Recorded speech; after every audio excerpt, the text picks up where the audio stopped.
Hello বন্ধুরা, আজকে দেখতে পাবেন দেশি হাঁসের মাংস কিভাবে রান্না করা হয়।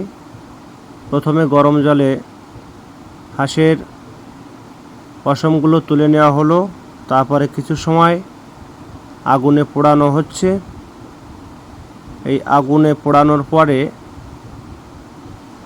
এখন মাংসটা কাটার পরে কড়াইতে কিছুটা তেল দিয়ে আলু ভাজা হচ্ছে। আলুগুলো আস্তে আস্তে তেলের পর ছেড়ে দিয়ে সবগুলো ভাজা হচ্ছে। তারপর একদিকে মাংসটা কাটার পরে লবণ, হলুদ এবং কাঁচা তেল এগুলো দিয়ে মাংসর পরে তারপরে সুন্দর করে কাঁচা তেল দিয়ে মাংসটাকে মাখানো হবে। সুন্দর করে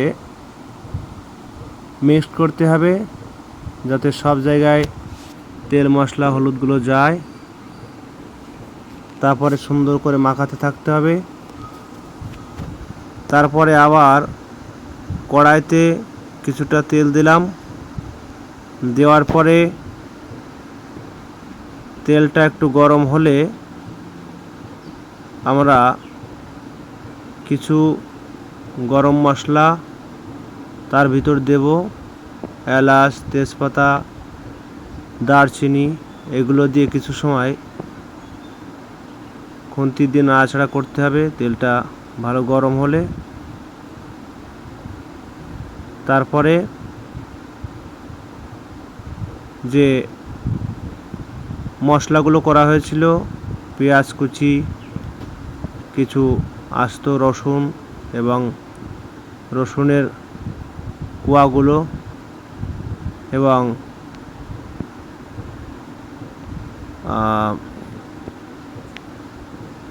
টমেটো একসঙ্গে সবগুলোকে সুন্দর করে ভাজা হচ্ছে। তারপরে যে মশলাটা করা হয়েছিল সেই মশলাগুলো ওর ভিতর দিয়ে নাড়াচাড়া করা হবে। কিছু সময় নাড়াচাড়া করার পরে যখন সুন্দর করে মশলাটা কষানো হয়ে গেল,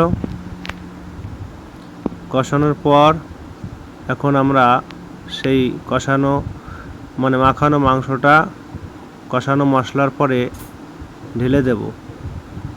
ঢেলে দিয়ে সুন্দর করে খুন্তি দিয়ে নাড়াতে থাকতে হবে। ভালো করে মিক্স করতে হবে। সুন্দর করে নাড়াতে থাকলাম। নাড়াতে নাড়াতে যখন কষানো হয়ে যাবে তারপরে জল ঢেলে দিয়ে কিছু সময় জ্বালাতে থাকতে হবে সুন্দর করে যাতে কষানোটা ভালো হয়ে যায়।